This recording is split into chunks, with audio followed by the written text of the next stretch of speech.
Hello everyone, welcome you all at Keswan Digital Classes. Today we are going to start a new chapter that is current electricity. बच्चे आज अपन एक नया chapter start कर रहे हैं current electricity.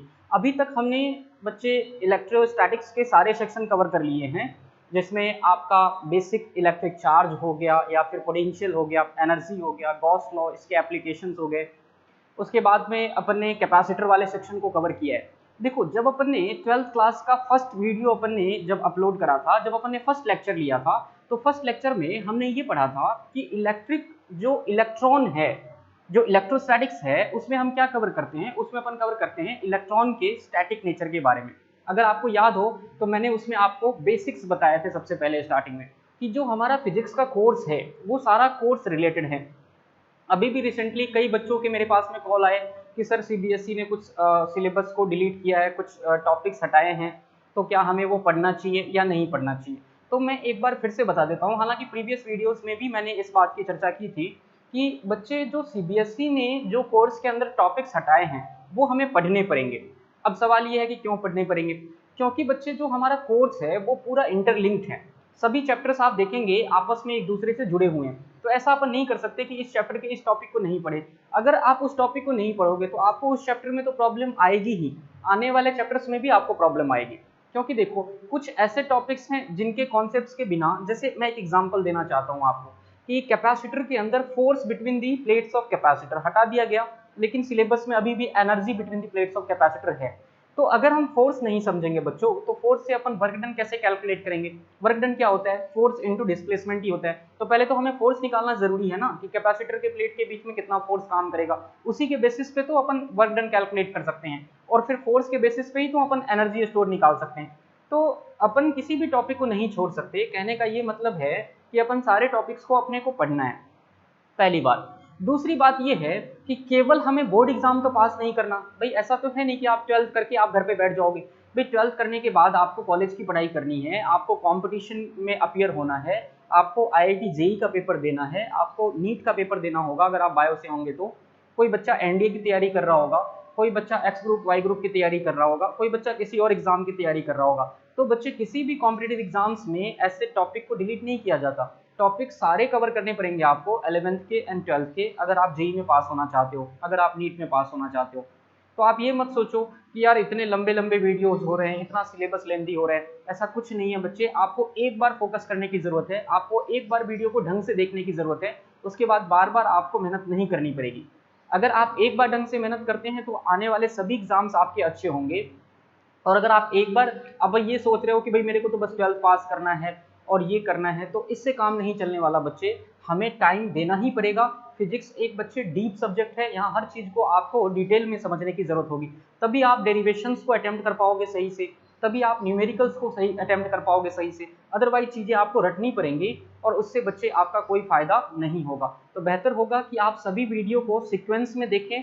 और उसके साथ साथ आपने देखा होगा कि जैसे फर्स्ट चैप्टर के भी, सेकंड चैप्टर के भी, और जो भी आपके चैप्टर्स हैं उन सभी चैप्टर्स के मैंने सॉल्यूशंस भी डाल दिए हैं वीडियोस में। तो आपको सॉल्यूशंस भी देखना चाहिए, चैप्टर के हर एक क्वेश्चन को अटेम्प्ट करना चाहिए, सॉल्व एग्जाम्पल को करना चाहिए, एक्सरसाइज को करना चाहिए। और फिर भी बच्चे, आपके पास किसी भी टॉपिक में कोई समस्या आती है आपको, हालांकि आनी नहीं चाहिए, क्योंकि मैंने हर एक टॉपिक को एक्सप्लेन किया है और डिटेल में एक्सप्लेन किया है, हर एक क्वेश्चन को एक्सप्लेन किया मैंने, हर सॉल्व एग्जाम्पल को एक्सप्लेन किया है, एक्सरसाइज के एक एक क्वेश्चन को मैंने एक्सप्लेन किया है वीडियोस के अंदर। फिर भी किसी भी और दूसरे बुक से भी आप पढ़ रहे हो, जैसे फिजिक्स की बात करें बच्चे, तो बहुत सारे मार्केट में बुक्स अवेलेबल हैं, आप किसी भी बुक से पढ़ सकते हो। लेकिन सबसे पहला जो हमारा फोकस होना चाहिए वो हमारे पास में हमारा टेक्स्ट बुक होना चाहिए। मतलब टेक्स्ट बुक तो जो आपके बोर्ड ने सिलेबस दे रखा है उसको तो आपको करना ही करना है। उसके बाद में अगर आपके पास टाइम बचता है तो आप दूसरी बुक्स पढ़ सकते हैं, जैसे प्रदीप की बुक अच्छी है, जैसे आपके पास में एस एल अरोड़ा की बुक अच्छी है, आप उसको पढ़ सकते हैं। अगर आप कॉम्पिटेटिव एग्जाम्स की तैयारी कर रहे हैं तो एच सी वर्मा को फॉलो कर सकते हैं, रेस्निक हॉलीडे की बुक अच्छी है। ऐसे बहुत सारे बुक्स अवेलेबल हैं बच्चे। लेकिन मुझे भी पता है कि आप एक साल में सारी किताबें को नहीं पढ़ सकते, कोई भी बच्चा नहीं पढ़ सकता, क्योंकि फिजिक्स के अंदर बच्चे हजारों किताबें अवेलेबल हैं मार्केट के अंदर। हालांकि कुछ अच्छी बुक्स हैं जिसको आप कोई एक बुक उठा लो, आप उसी बुक को रेगुलर फॉलो करो। ऐसा नहीं कि भाई थोड़ा सा ये बुक पढ़ लें, थोड़ा सा वो बुक पढ़ लें, तो उससे आपका कॉन्सेप्ट क्लियर नहीं होगा। आप जिस किताब से पढ़ते हो, जिस बुक को आप फॉलो करते हो, उस बुक को आप बार बार पढ़ो, बार बार पढ़ो, बार बार पढ़ो। जितनी बार आप पढ़ोगे उतनी बार आपके कॉन्सेप्ट्स क्लियर होंगे और उतनी बार आप बेहतर स्थिति में आओगे और फिजिक्स आपको बेहतर तरीके से समझ में आने लग जाएगी। ठीक है, अब अपन चलते हैं अपने चैप्टर की तरफ। हमने बच्चे आपको स्टार्टिंग में कुछ बातें बताई थी कि अगर अपन इलेक्ट्रॉन की बातें करते हैं तो इलेक्ट्रॉन की दो पॉसिबिलिटी होती थी। अगर आपको याद हो तो मैंने कहा था कि इलेक्ट्रॉन एक तो स्टैटिक्स होगा, मतलब रेस्ट में होगा। तो जब इलेक्ट्रॉन रेस्ट में होता है तो ये क्या करता है, तो ये बनाता है इलेक्ट्रिक फील्ड, जैसा कि मैंने आपको कहा था। तो इलेक्ट्रॉन जब रेस्ट में होता है, that part is known as electrostatics. तो यहाँ पे ये पार्ट जो था हमारा, ये इलेक्ट्रोस्टैटिक्स वाला सेक्शन था जो हमने पहले ही कवर कर लिया है। उसके बाद में मैंने आपको बताया था कि इलेक्ट्रॉन की दूसरी पॉसिबिलिटी क्या हो सकती है। इलेक्ट्रॉन की दूसरी पॉसिबिलिटी हो सकती है बच्चे कि इलेक्ट्रॉन किस में होगा, मोशन में होगा। अब देखो आप, इलेक्ट्रॉन जब मोशन में होगा तब भी यहाँ पे दो पॉसिबिलिटी बनती है कि एक तो इलेक्ट्रॉन का मोशन क्या हो, यूनिफॉर्म हो, दूसरा इलेक्ट्रॉन का मोशन क्या हो, नॉन यूनिफॉर्म हो। यानी कि इलेक्ट्रॉन के मोशन में भी दो पॉसिबिलिटी आपको दिखाई देंगी, एक तो यूनिफॉर्म मोशन हो गया और दूसरा हमारा क्या हो गया, नॉन यूनिफॉर्म मोशन हो गया। एक तो हमारा यूनिफॉर्म मोशन हो गया इलेक्ट्रॉन का और दूसरा हमारा क्या हो गया बच्चे, non uniform motion. Uniform motion का मतलब क्या होता है, तो हमने 11th क्लास में पढ़ा था कि जब हमारी वेलोसिटी ऑब्जेक्ट की कांस्टेंट होती है, किसी भी ऑब्जेक्ट की बात करो, अगर कोई भी ऑब्जेक्ट यूनिफॉर्म मोशन में है तो सीधे शब्दों में समझो आप कि उसकी वेलोसिटी क्या है, कांस्टेंट है। और वेलोसिटी कांस्टेंट है इसका मतलब एक्सेलरेशन क्या है, जीरो, क्योंकि एक्सेलरेशन क्या होता है, rate of change of velocity. हमने ये भी पढ़ रखा है काइनेमेटिक्स में, एक्सेलरेशन होता है dv अपॉन dt। अब अगर वेलोसिटी आपका कांस्टेंट हो जाए तो कांस्टेंट का डिफरेंशिएशन क्या हो जाए, जीरो। यानी कि यूनिफॉर्म मोशन में आपका एक्सेलरेशन क्या हो जाएगा, जीरो, या यूं कह सकते हो आप कि वेलोसिटी ऑफ द इलेक्ट्रॉन क्या होगा, यूनिफॉर्म। अब जो तीसरा केस है बच्चे, वो हमारा नॉन यूनिफॉर्म मोशन है, यानी कि वेलोसिटी क्या हो, इलेक्ट्रॉन की वेरिएबल हो, यानी कि इलेक्ट्रॉन की वेलोसिटी चेंज हो रही हो। और जब इलेक्ट्रॉन की वेलोसिटी चेंज होती है बच्चे, तो यहाँ पे एक्सेलरेशन हमारा क्या होता है, नॉन जीरो होता है। एक्सेलरेशन हमारा क्या होता है, नॉन जीरो होता है। तो फिलहाल अपन जो चैप्टर कर रहे हैं कवर, इलेक्ट्रिक करंट, उसमें अपना क्या होगा, इलेक्ट्रॉन का मोशन कैसा होगा, यूनिफॉर्म होगा। अभी जो अपन बात कर रहे हैं करंट वाला जो चैप्टर अपन ने स्टार्ट करा है, इसमें इलेक्ट्रॉन का मोशन अपन क्या लेंगे, यूनिफॉर्म लेंगे। इसको बोलते हैं बच्चे अपन होमोलोगस कंडक्टर। होमोलोगस कंडक्टर का मतलब ऐसा कंडक्टर जिसमें इलेक्ट्रॉन का मोशन क्या हो, यूनिफॉर्म हो। ऐसा नहीं है कि भाई कहीं पे अगर मान लो वायर को आपने पतला कर दिया, मोटा कर दिया, तो उसकी वजह से करंट में वेरिएशन हो। करंट हमारा क्या होना चाहिए, यूनिफॉर्म होना चाहिए। तो करंट यूनिफॉर्म होगा, क्यों, क्योंकि इलेक्ट्रॉन का मोशन क्या होगा, यूनिफॉर्म मोशन होगा। तो ये जो इलेक्ट्रॉन यूनिफॉर्म मोशन में होता है, तो यहाँ पे क्या क्या चीजें ये बनाता है, यहाँ पे बच्चे ये इलेक्ट्रिक फील्ड भी क्रिएट करता है और साथ में मैग्नेटिक फील्ड भी क्रिएट करता है। अगर आपने फर्स्ट चैप्टर वाले वीडियो देखे हैं तो आपको जरूर ध्यान होगा, जब इलेक्ट्रॉन रेस्ट में था तो क्या बनाता है, केवल इलेक्ट्रिक फील्ड बनाता है।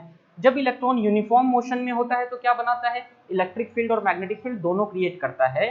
और जब इलेक्ट्रॉन एक्सेलरेट करता है, जब चार्ज हमारा एक्सेलरेट करता है, तो इस केस में बच्चे ये बनाता है इलेक्ट्रोमैग्नेटिक वेव। Electromagnetic wave. अब ये वाला जो है हमारा बच्चे, आगे हम पढ़ेंगे, इलेक्ट्रोमैग्नेटिक वेव हमारा सेपरेट चैप्टर है। इलेक्ट्रोमैग्नेटिक वेव हमारा सेपरेट चैप्टर है, इसको अपन बाद में डिटेल में पढ़ेंगे। इसमें इलेक्ट्रिक फील्ड भी होता है, मैग्नेटिक फील्ड भी होता है, और इलेक्ट्रिक और मैग्नेटिक फील्ड दोनों साथ में मूव भी करता है, मतलब प्रोपेगेट भी करता है। तो इसको अपन क्या बोलते हैं, इलेक्ट्रोमैग्नेटिक वेव। तो ये चैप्टर हमारा डिटेल आएगा, हम बाद में इसको डिटेल में डिस्कस करेंगे। अभी फिलहाल हम किसकी बात कर रहे हैं, अभी फिलहाल हम बात कर रहे हैं इलेक्ट्रॉन के यूनिफॉर्म मोशन की। यानी इस चैप्टर में अपन किसको पढ़ने वाले हैं, इलेक्ट्रॉन के मोशन को पढ़ने वाले हैं, या यूं कहें तो अपन पढ़ने वाले हैं बच्चों चार्ज कैरियर्स के मोशन को।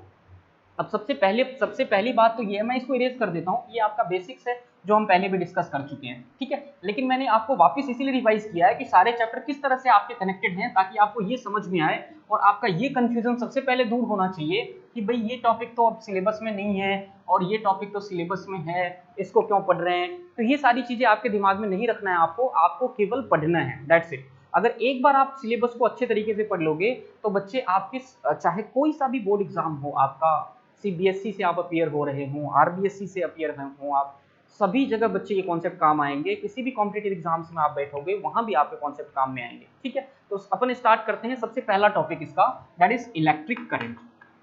That is electric current. अब मैं आपको एक और बात बता दूं कि इस चैप्टर के भी दो सेक्शन हैं। ये जो चैप्टर है हमारा करंट इलेक्ट्रिसिटी, इसके भी दो सेक्शन है। पहला सेक्शन हमारा इलेक्ट्रिक करंट से रिलेटेड है और दूसरा सेक्शन हमारा इलेक्ट्रिक सर्किट से रिलेटेड है।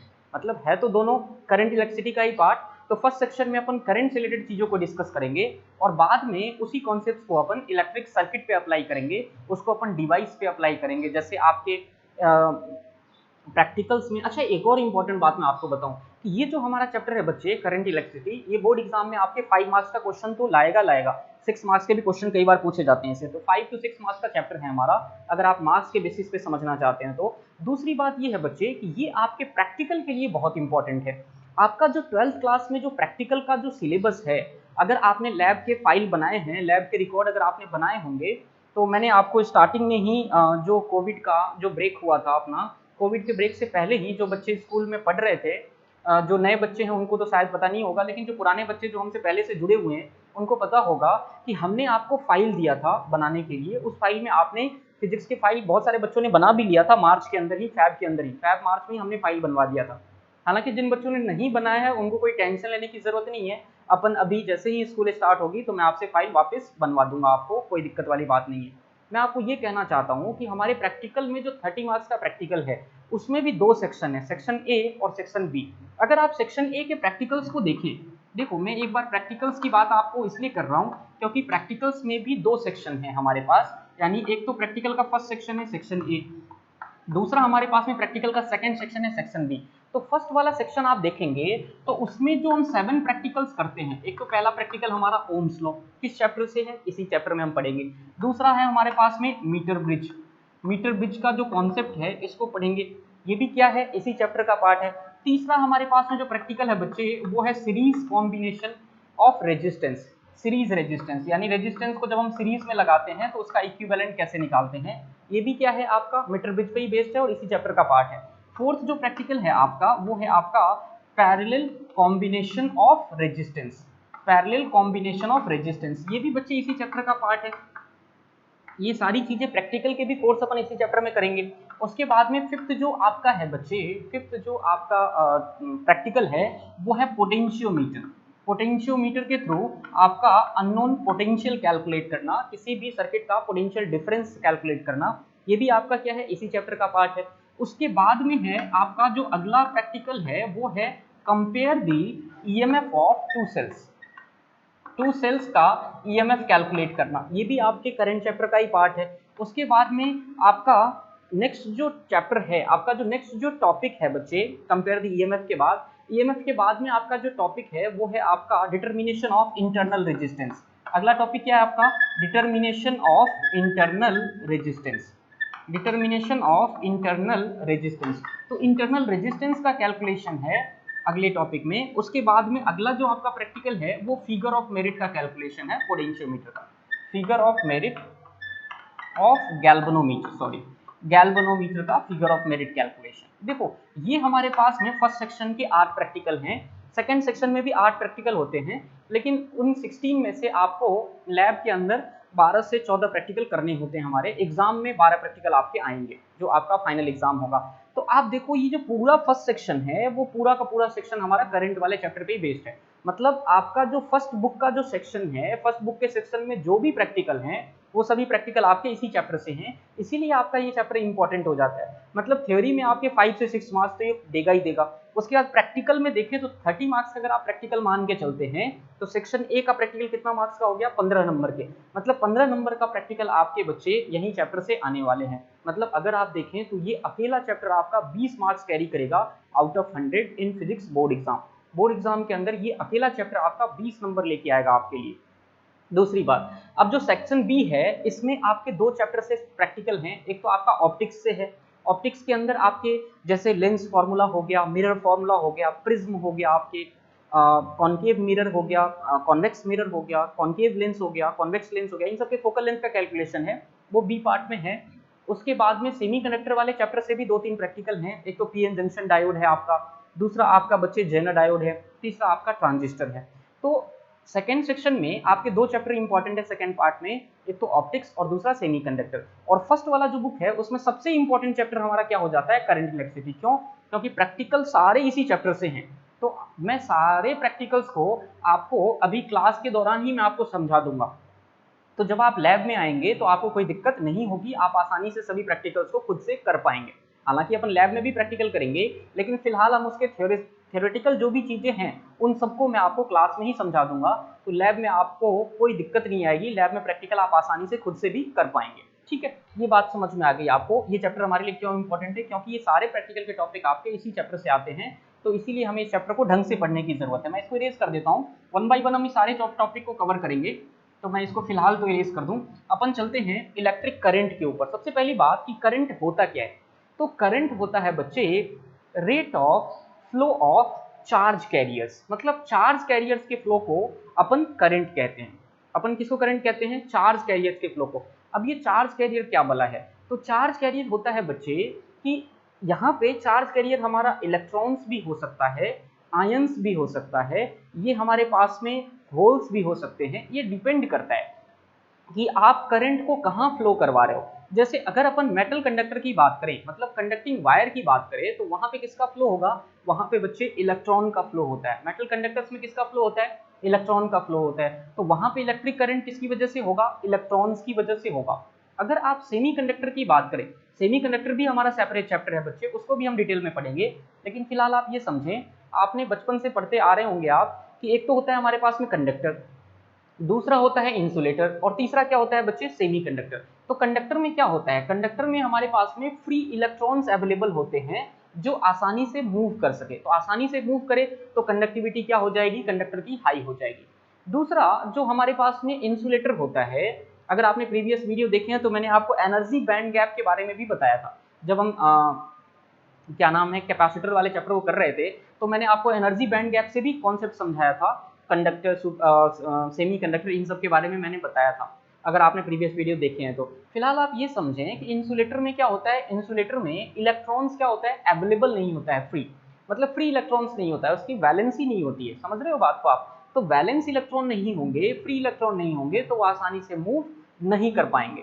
भाई मूव कौन कर सकता है, मान लो आप सपोज करो आप कहीं मूवी देखने जाना चाह रहे हो, तो आप अपने दोस्त को कॉल करते हो और अगला आपको क्या बोल देता है कि यार मेरा तो पेपर है और मैं फ्री नहीं हूँ, तो मैं नहीं मूव कर सकता, मतलब मैं मूवी देखने नहीं जा सकता। फिलहाल तो कोई भी नहीं जा सकता, सारे थिएटर बंद हैं। लेकिन फिर भी नॉर्मल डे की मैं बात करूँ तो आपका दोस्त आपके साथ मूवी देखने के लिए तभी जा सकता है जब वो फ्री रहे। In the same manner conductor में इलेक्ट्रॉन तभी मूव कर सकता है जब इलेक्ट्रॉन हमारा क्या रहे, फ्री रहे। दूसरा केस इंसुलेटर की बात करें, तो इंसुलेटर्स में इलेक्ट्रॉन फ्रीली अवेलेबल नहीं होते हैं, वो आसानी से मूव नहीं कर पाते। इसीलिए इंसुलेटर की कंडक्टिविटी क्या होती है, नियरली जीरो होती है। तीसरा केस सेमीकंडक्टर का, सेमीकंडक्टर में क्या होता है, सेमीकंडक्टर में इलेक्ट्रॉन होते तो हैं लेकिन वो आसानी से फ्लो नहीं करते, वो कुछ पर्टिकुलर कंडीशंस में ही फ्लो करते हैं। दैट इज द कंडीशन जिसको अपन सेमीकंडक्टर में डिटेल में चैप्टर में हम पढ़ेंगे। सेमीकंडक्टर क्या होता है, सेमीकंडक्टर करंट को फ्लो करवाता है लेकिन अकॉर्डिंग टू सिचुएशन। कंडक्टर क्या है, हमेशा करंट को फ्लो करवाएगा, आप उसको कहीं भी कनेक्ट कर दो, किसी भी, जैसे कॉपर का वायर है, आप उसको प्लग में लगाते हो, कॉपर वायर क्या है, कंडक्टर है, तो वो आसानी से करंट को फ्लो करवाएगा। लेकिन वहीं पे सपोज करो आप किसी रबर के वायर को आप प्लग में डाल दो, तो क्या उससे करंट का फ्लो होगा, नहीं होगा। लेकिन अगर आप सेमीकंडक्टर आप लगाते हो तो सेमीकंडक्टर क्या है, सेमीकंडक्टर कंडीशंस पे डिपेंड करेगा कि आपने किस कंडीशन में करंट को फ्लो करवाया है। तो यहाँ पे अपन बात कर रहे हैं इलेक्ट्रिक करंट की। ये जो हमारा चैप्टर है बच्चे, ये कंप्लीटली मेटल कंडक्टर पे बेस्ड है। मतलब इसमें अपन करंट के मेटल कंडक्टर्स को ही डिस्कस करेंगे। अपन यहाँ पे इंसुलेटर्स को या फिर हमारे पास सेमीकंडक्टर का जो सेक्शन है उसको अपन डिटेल में डिस्कस नहीं करने वाले हैं, क्योंकि इस सिलेबस में हमारे पास में मेटल कंडक्टर्स का ही डिस्क्रिप्शन डिटेल में है। तो अपन मेटल कंडक्टर्स के डिस्क्रिप्शन को पढ़ेंगे। अपन इस चैप्टर के अंदर क्या क्या पढ़ेंगे मैं वो आपको एक बार रफली बता देता हूँ। जैसे आपने 10th क्लास में रेजिस्टेंस पढ़ा था, रेजिस्टेंस को अपन सीरीज में लगाते हैं तो रेजिस्टेंस ऐड हो जाता है, तो उसका अपन डेरिवेशन करेंगे, क्यों ऐड होता है, कैसे ऐड होता है। जैसे रेजिस्टेंस को अगर आप पैरेलल में लगाते हो तो करंट कैसे फ्लो करेगा, उसके बारे में पढ़ेंगे। अपन इस चैप्टर में बैटरी के बारे में पढ़ेंगे कि बैटरी करंट को कैसे सप्लाई देता है, बैटरी अपन कैसे बनाते हैं। हालांकि हम लैब में भी बच्चे बैटरी बनाएंगे, अपन लैब के अंदर खुद से सेल को बनाएंगे, लैक्लेंसी सेल, डैनियल सेल, ये सब हमारे लैब के अंदर हैं, जो बच्चे पहले से जुड़े हुए हैं उनको ध्यान होगा कि मैंने आपको 11th क्लास में लैब के अंदर सिखाया था कि आप किस तरह से सेल को बना सकते हो। जैसे लेक्लेंसी सेल मैंने आपको बना के बताया था, मैंने डेनियल सेल आपको लेबोरेटरी के अंदर बना के बताया था। तो फिजिक्स बेसिकली बच्चे हमारा जो है वो प्रैक्टिकल बेस्ड सब्जेक्ट है, तो अगर अपन प्रैक्टिकल करेंगे तो इसको बेहतर तरीके से समझ पाएंगे, इसीलिए अपन लैब भी चलेंगे। जैसे ही हमारी स्कूल स्टार्ट होती है, ऑफलाइन क्लासेस स्टार्ट होगी, तो अपन शेड्यूल रखेंगे और रेगुलर अपन प्रैक्टिकल करेंगे। रेगुलर प्रैक्टिकल करने से क्या होगा, तो आपके कॉन्सेप्ट सारे क्लियर हो जाएंगे, आपको चीज़ों को रटने की जरूरत नहीं होगी। अदरवाइज आप चीज़ों को पढ़ते रहेंगे, रटते रहेंगे और फिर बाद में कंफ्यूज होते रहेंगे, तो बेहतर है कि हम उसे समझें। अब बात करते हैं अपन क्या, इलेक्ट्रिक करंट की। तो इलेक्ट्रिक करंट को कैसे डिफाइन करेंगे। सपोज करो ये हमारे पास में बच्चे कोई कंडक्टर है, लेट अस सपोज ये हमारे पास में क्या है बच्चे, कोई कंडक्टर है, और इस कंडक्टर को हमने क्या किया, इस कंडक्टर को हमने किसी बैटरी से कनेक्ट कर दिया। हमने क्या किया, किसी बैटरी से कनेक्ट किया, तो बैटरी का ये पॉजिटिव टर्मिनल है, बैटरी का ये नेगेटिव टर्मिनल है। तो यहाँ पे ये जो पॉजिटिव टर्मिनल है ये पॉजिटिव चार्ज को फ्लो करवाता है, यानी हमने पढ़ा है कि इलेक्ट्रिक फील्ड का डायरेक्शन क्या होगा, पॉजिटिव से नेगेटिव, यानी कि पॉजिटिव से नेगेटिव ये हमारे पास में किसका डायरेक्शन होगा, इलेक्ट्रिक फील्ड का। ये हमारे पास में किसका डायरेक्शन होगा, इलेक्ट्रिक फील्ड का। तो पॉजिटिव से नेगेटिव अपन क्या मानते हैं, करंट के डायरेक्शन को एज्यूम करते हैं। करंट का डायरेक्शन क्या होता है, पॉजिटिव से नेगेटिव। अगर पॉजिटिव चार्ज फ्लो हो रहा है तो, अगर पॉजिटिव चार्ज फ्लो हो रहा है तो करंट का डायरेक्शन क्या होगा, पॉजिटिव से नेगेटिव होगा। और अगर कहीं पे इलेक्ट्रॉन का मूवमेंट हो रहा है, सपोज करो ये हमारा एक कंडक्टर है जिसके अंदर हमने क्या किया, इलेक्ट्रॉन को मूव करवाया। सपोज करो ये इलेक्ट्रॉन है, इलेक्ट्रॉन का मोशन इधर है, इलेक्ट्रॉन का मोशन लेफ्ट टू राइट है, तो करंट का डायरेक्शन क्या लेंगे अपन, करंट का डायरेक्शन बच्चे अपन राइट से लेफ्ट लेंगे। करंट का डायरेक्शन क्या लेंगे अपन, राइट से लेफ्ट लेंगे। मैं एक बार फिर से रिपीट कर दूं कि अगर पॉजिटिव चार्ज फ्लो कर रहा है तो करंट का डायरेक्शन क्या होगा, चार्ज के मोशन के अलोंग होगा। अगर नेगेटिव चार्ज यानी कि जैसे इलेक्ट्रॉन का फ्लो हो रहा है तो करंट का मोशन क्या होगा, इलेक्ट्रॉन के मोशन के अपोजिट होगा। ठीक है, अब ये करंट होता क्या है, तो मैंने आपको अभी बताया कि करंट को अपन डिफाइन करेंगे, इलेक्ट्रिक करंट को, rate of flow of charge carriers. तो इसको डिफाइन मैं लिख देता हूं यहाँ पे, it is defined as the rate of flow of charge carriers, the rate of flow of charge carriers, है ना। इसको कैसे डिफाइन करते हैं अपन, rate of flow of charge carriers. अगर आप मेटल कंडक्टर्स की बात करें तो मेटल कंडक्टर्स के अंदर चार्ज कैरियर्स क्या होता है, इलेक्ट्रॉन्स होता है। तो in case of metal conductors the charge carrier is electron and which is responsible for electric current. अगर आप सपोज करो सेमीकंडक्टर की बात कर रहे हैं तो सेमीकंडक्टर में बच्चे इलेक्ट्रॉन भी मूव करता है और होल्स भी मूव करता है, दोनों ही मूव करते हैं। इलेक्ट्रॉन जो करंट देता है उसको अपन इलेक्ट्रॉन करंट कहते हैं, और होल्स की वजह से जो करंट बनता है उसको अपन क्या बोलते हैं, होल्स करंट कहते हैं। अब आप कहोगे कि ये होल्स क्या होता है, देखो जैसे मान लो मैं किसी सेमीकंडक्टर की बात कर लूं, बेसिक बातें समझ रहे हैं आज, तो आपको टेंशन लेने की जरूरत नहीं है, मैं हर एक चीज को डिटेल में आपको समझाऊंगा, आपको बस थोड़ा सा फोकस बनाए रखना है। यहाँ पे देखो सिलिकॉन की बात कर रहे हैं अपन, सिलिकॉन क्या है, एक सेमीकंडक्टर है। तो सिलिकॉन के अंदर क्या होता है कि सिलिकॉन के जो एटम्स होते हैं, सिलिकॉन के जो एटम्स होते हैं, मान लो यहाँ पे सिलिकॉन एटम की बात करें, सिलिकॉन के पास में 4 इलेक्ट्रॉन होता है। आप सबको पता होगा सिलिकॉन का जो एटॉमिक नंबर है बच्चे वो आई थिंक 14 है, और इसके लास्ट ऑर्बिट के अंदर कितने इलेक्ट्रॉन होते हैं, 4 इलेक्ट्रॉन होते हैं। तो ये जो 4 इलेक्ट्रॉन होंगे बच्चे ये फ्री होते हैं। तो फ्री इलेक्ट्रॉन जो होंगे जिसको अपन वैलेंस इलेक्ट्रॉन कहते हैं, तो अगर इलेक्ट्रॉन ने अपनी जगह को छोड़ करके ये दूसरे एटम के पास में गया, तो जब इलेक्ट्रॉन अपनी जगह को छोड़ता है तो वहां पे क्या क्रिएट हो जाता है, वहां पे होल्स क्रिएट हो जाता है। और हम ये सेमीकंडक्टर में पढ़ेंगे कि जैसे इलेक्ट्रॉन मूव करता है in the same manner holes का भी मूवमेंट होता है। समझ रहे हो बात को आप। तो होल्स कैसे बनता है, होल्स बनता है जब कोई इलेक्ट्रॉन अपनी प्लेस को छोड़ करके चला जाता है, यानी कि when electron jump from its position and it move from one atom to another then holes are created। तो उस केस में क्या होगा, होल्स बच्चे क्रिएट होंगे। समझ रहे हैं आप बात को, ठीक है। तो ये सेमीकंडक्टर की कहानी है। फिलहाल हमारा, मैंने आपको पहले बता दिया कि इस चैप्टर में हम मेटल कंडक्टर पे ही फोकस करेंगे। तो यहाँ पे आप देखो, for metal conductors the charge carriers are electrons। Metal conductor के लिए चार्ज कैरियर क्या होगा, इलेक्ट्रॉन्स होता है बच्चे। अगर अपन बात करें किसी सेमीकंडक्टर के लिए, in semiconductors electrons and holes both can flow. मैंने आपको बताया यहाँ पे इलेक्ट्रॉन भी फ्लो कर सकता है और होल्स भी फ्लो कर सकता है ना। तो electric current is due to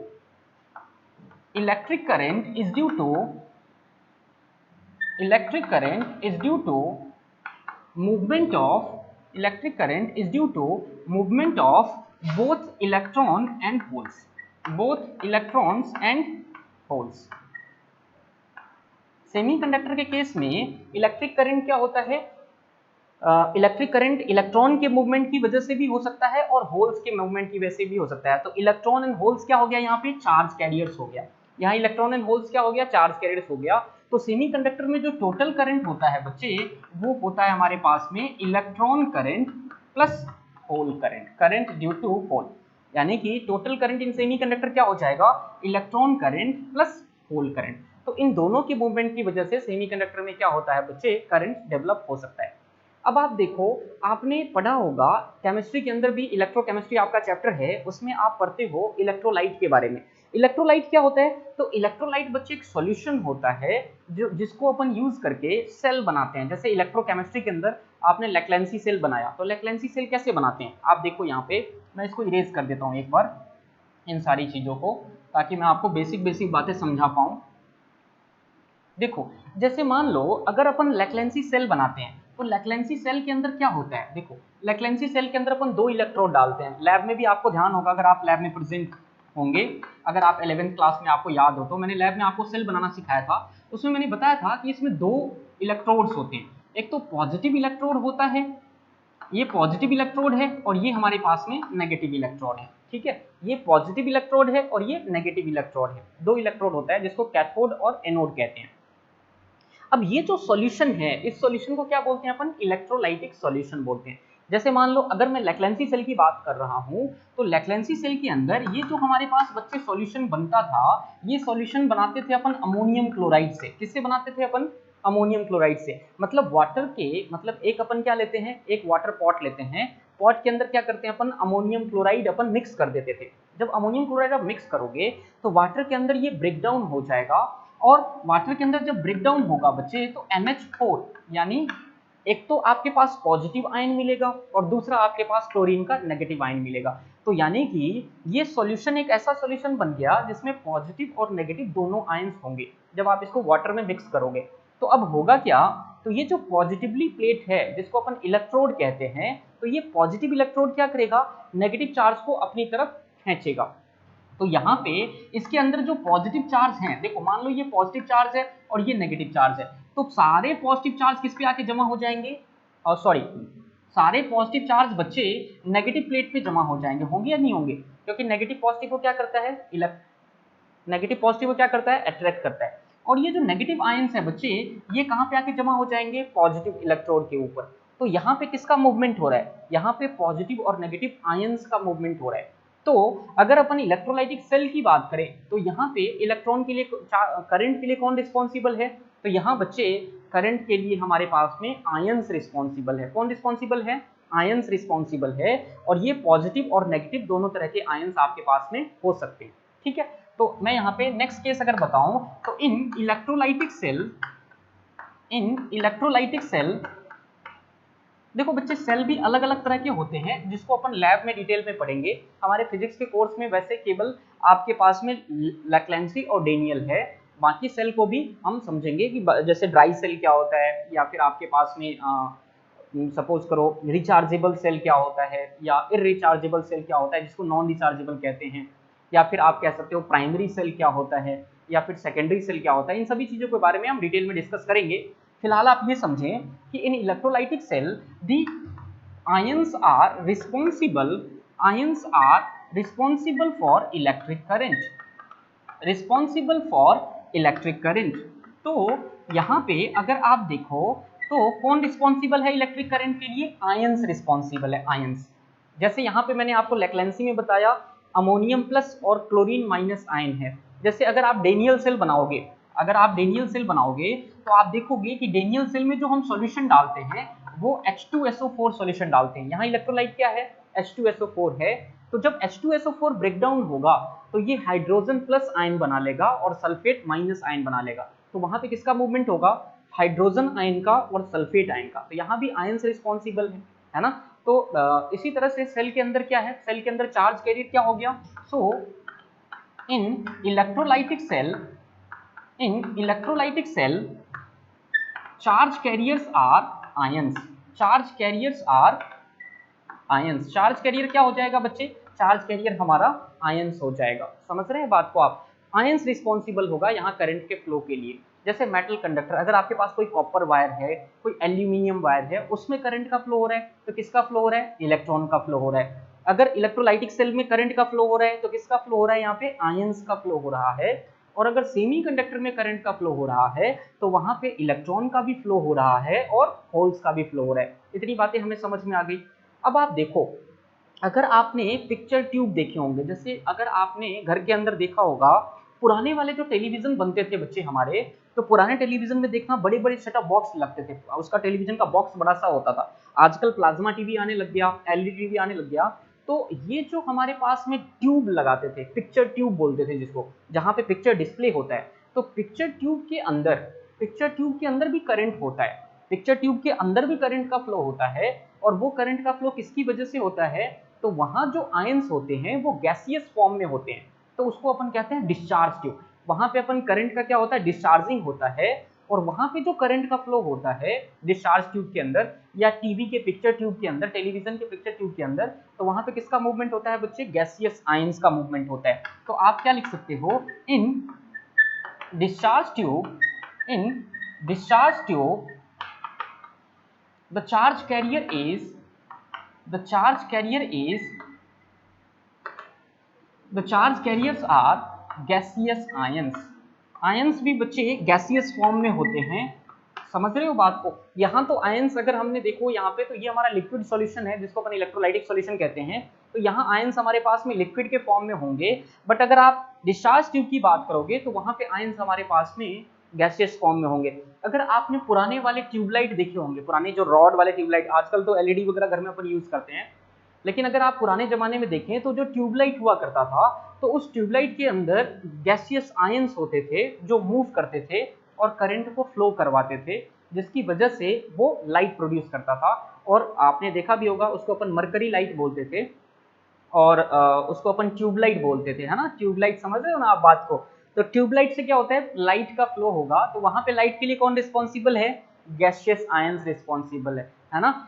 समझ रहे हो बात को आप। वैसे अपन general day to day life में ट्यूबलाइट उसको कहते हैं जिसको बातें समझ में नहीं आती सही तरीके से, या जल्दी समझ में नहीं आती, तो बोल देते हैं मजाक में, अरे तू ट्यूबलाइट है क्या।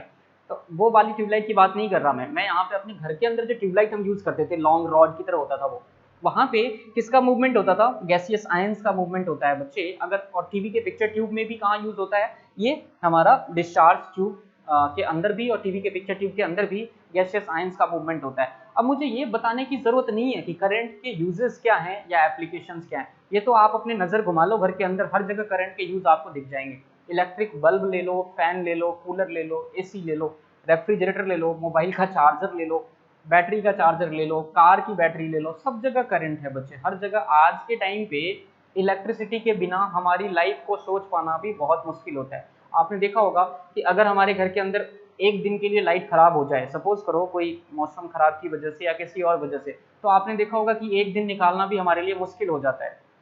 तो इलेक्ट्रिक करंट आज हमारे लिए बहुत बड़ी ज़रूरत है बच्चे। तो इसीलिए, और वैसे भी प्रैक्टिकली भी देखें तो ये हमारे लिए बहुत इंपॉर्टेंट चैप्टर है।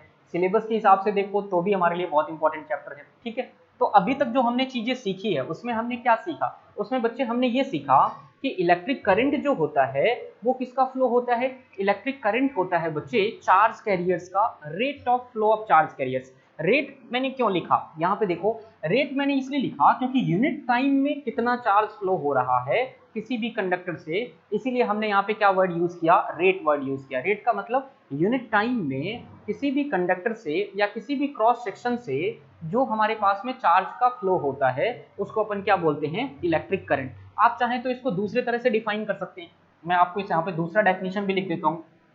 देखो आप यहाँ पे, the charge flows through the particular cross section in unit time is known as electric current, यानी कि किसी सेक्शन से बच्चे जो यूनिट टाइम के अंदर जो चार्ज को अपन फ्लो करवा रहे हैं उसको अपन क्या कहेंगे, उसको अपन इलेक्ट्रिक करंट कहेंगे। अब एक बार मैं आपको डायग्राम से समझाऊं। सपोज करो ये हमने सेक्शन ले लिया मान लो, और यहाँ से अपन चार्ज को फ्लो करवा रहे हैं। Let us suppose the charge flow जो हो रहा है ये डेल्टा क्यू है। इस सेक्शन से ये वायर का क्रॉस सेक्शन है बच्चे, यूनिट क्रॉस सेक्शन की बात कर रहे हैं, particular cross section, the charge flows through the particular cross section of conductor in unit time is known as electric current। जैसे मान लो ये मैंने पर्टिकुलर क्रॉस सेक्शन ले लिया और यहाँ से पर्टिकुलर क्रॉस सेक्शन से जो यूनिट टाइम में चार्ज का फ्लो हो रहा है, तो सपोज कर लो कि ये कोई क्रॉस सेक्शन हमने एज्यूम किया जिससे कितना चार्ज फ्लो हो रहा है, डेल्टा क्यू चार्ज फ्लो हो रहा है टी टाइम के अंदर। let us consider the charge flow through cross section of conductor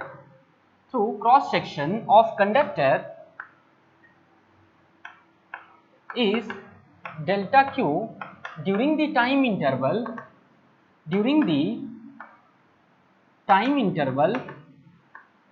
delta T. Then मान लो डेल्टा टी टाइम के दौरान यहां से कितना चार्ज फ्लो हो गया, यहां से चार्ज फ्लो हो गया बच्चे delta Q. Then average electric current is, तो एवरेज इलेक्ट्रिक करंट क्या होगा हमारा, एवरेज इलेक्ट्रिक करंट इज, इसको अपन आई एवरेज से रिप्रेजेंट कर लेते हैं बच्चे, तो ये हो जाएगा delta Q upon delta T. देखो ये क्या हो गया हमारे पास में, delta Q upon delta T. ये हमने सेक्शन लिया, कितना चार्ज फ्लो हो रहा है यहाँ से, डेल्टा क्यू, मतलब टोटल चार्ज फ्लो कितना हो रहा है, डेल्टा क्यू, और टोटल टाइम कितने टाइम में, डेल्टा टी टाइम में। तो total charge upon total time की अगर हम बात कर रहे हैं किसी particular cross section of the conductor से, तो उसको अपन क्या कहेंगे, एवरेज करंट कहेंगे, एवरेज करंट कहेंगे बच्चे। और जब आप इस टाइम को बहुत मिनिमाइज कर दो, यानी कि जब टाइम हमारा क्या हो जाए, बहुत स्मॉल हो जाए, तो उस केस में डेल्टा टी, आपको पता है ना ये डेल्टा और डी के अंदर तो अंतर पता है ना आपको, कई बार आपने देखा होगा जैसे अपन यूज कर रहे हैं डेल्टा टी और कई जगह आपने देखा होगा डी टी, तो इन दोनों में अंतर क्या है, ये हमने 11th क्लास में भी काइनेमेटिक्स में भी पढ़ा था। ये डेल्टा टी का मतलब क्या है बच्चे, टाइम का रेंज है, जिस रेंज में हमारा चार्ज फ्लो कर रहा है या जिस रेंज में अपन किसी भी चीज को चेंज कर रहे हैं। और dt क्या है हमारे पास में, dt बच्चे स्मॉल टाइम इंटरवल होता है, this one is very small, मतलब 0.001 सेकंड की बात करें तो वहां पे हम क्या यूज करेंगे, dt का मतलब क्या है, स्मॉल इंटरवल ऑफ टाइम, बहुत छोटा। जब टाइम को अपन मिनिमाइज कर देते हैं तो वहां पे उसको बोलते हैं अपन डिफरेंशियल एलिमेंट। आपने मैथ्स में भी पढ़ा होगा डिफरेंशिएशन और इंटीग्रेशन, जो मैथ्स वाले बच्चे उन्होंने तो पढ़ा ही होगा, और जो बायो वाले बच्चे उन्होंने भी 11th क्लास में मैथ्स पढ़ा है, बेसिक चीजें तो पढ़ी है आपने भी, मैंने ही करवाया आपको 11th में। तो dt क्या है बच्चे, dt हमारे पास में क्या है, स्मॉल एलिमेंट ऑफ टाइम है। जब टाइम का एलिमेंट स्मॉल होता है तो वहां पे क्या यूज करते हैं अपन, dt यूज करते हैं, यानी किसी पर्टिकुलर इंस्टेंट ऑफ टाइम की बात करें। जैसे आपने देखा होगा, एक तो अपन एवरेज वेलोसिटी कैलकुलेट करते हैं, तो एवरेज वेलोसिटी में क्या लिखते थे, आप याद करो काइनेमेटिक्स वाला चैप्टर, तो एवरेज वेलोसिटी में अपन लिखते थे delta S upon delta T, यानी कि total displacement upon total time. लेकिन जब इंस्टेंटेनियस वेलोसिटी की बात लिखते हैं तो यहाँ पे लिखते हैं अपन ds अपॉन dt। ये तो एवरेज वैल्यू है, ये इंस्टेंटेनियस वैल्यू है। ऐसा क्यों हुआ, ऐसा इसलिए हुआ क्योंकि टाइम को हमने बहुत स्मॉल कर दिया, किसी पर्टिकुलर इंस्टेंट पे टाइम को कैलकुलेट कर रहे हैं, तो यहाँ पे क्या आ जाएगा, dt आ जाएगा, और इसको अपन क्या बोलेंगे, इंस्टेंटेनियस वेलोसिटी। इसी तरह से करंट में भी क्या लेते हैं अपन, एवरेज करंट और इंस्टेंटेनियस करंट। तो इंस्टेंटेनियस करंट में टाइम क्या हो जाएगा, टाइम हमारा बहुत स्मॉल हो जाएगा, यानी कि for small interval of time. अगर आप बात करो यहाँ पे देखो, यहाँ पे बच्चे एक बार समझो आप, when we are calculating current, we are calculating electric current for a particular instant, then the electric current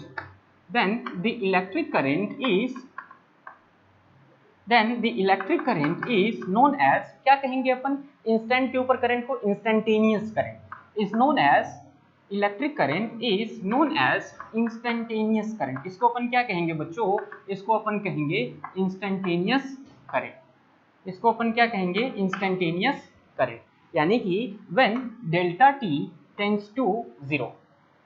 तो देखो आप यहाँ पे, तो इंस्टेंटेनियस करंट क्या हो जाएगा हमारे पास में, I इज इक्वल टू, देखो delta Q upon delta T तो है, लेकिन यहाँ पे क्या हो जाएगा, लिमिट अपन लगाते हैं delta T tends to 0, limit delta T tends to 0। इसका मतलब ये कौन सा पार्ट हो गया, ये हमारा डिफरेंशियल एलिमेंट ऑफ टाइम हो गया, और इसको बच्चे अपन रिप्रेजेंट करेंगे dq अपॉन dt से।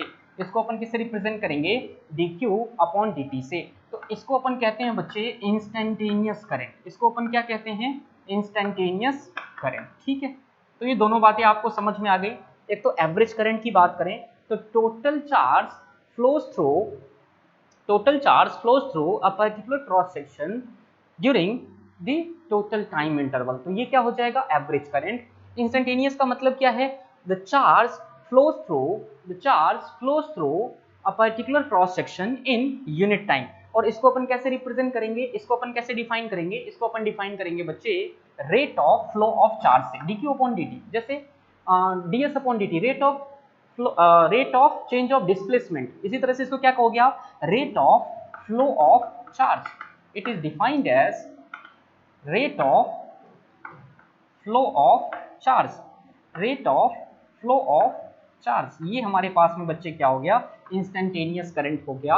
और इन जनरल, अगर मैं जनरल शब्दों में बताऊं आपको कि जनरली अगर अपन इन जनरल डिफिनेशन में देखें तो इन जनरल करंट क्या हो जाएगा हमारे पास में, in general current I is equal to Q upon T। In general current I is equal to क्या हो जाएगा, Q अपॉन T। जनरली अपन करंट को कैसे डिफाइन करते हैं, rate of flow of charge और Q upon T। Average current को कैसे डिफाइन करते हैं, total charge upon total time. और इंस्टेंटेनियस को कैसे डिफाइन करते हैं, dq अपॉन dt या rate of flow of charge. और जनरली I तो रहेगा, चार्ज के लिए हमने Q यूज किया, और टाइम के लिए बच्चों क्या यूज कर लिया, टाइम के लिए अपन ने T को यूज कर लिया। T represent what, T represent here the time through which we are calculating the current. तो आज के लिए बच्चे अपन ने करंट के बेसिक को समझा है। इन द नेक्स्ट क्लास अपन इसके बारे में और डिटेल जानकारी इकट्ठा करेंगे। Thank you so much for today.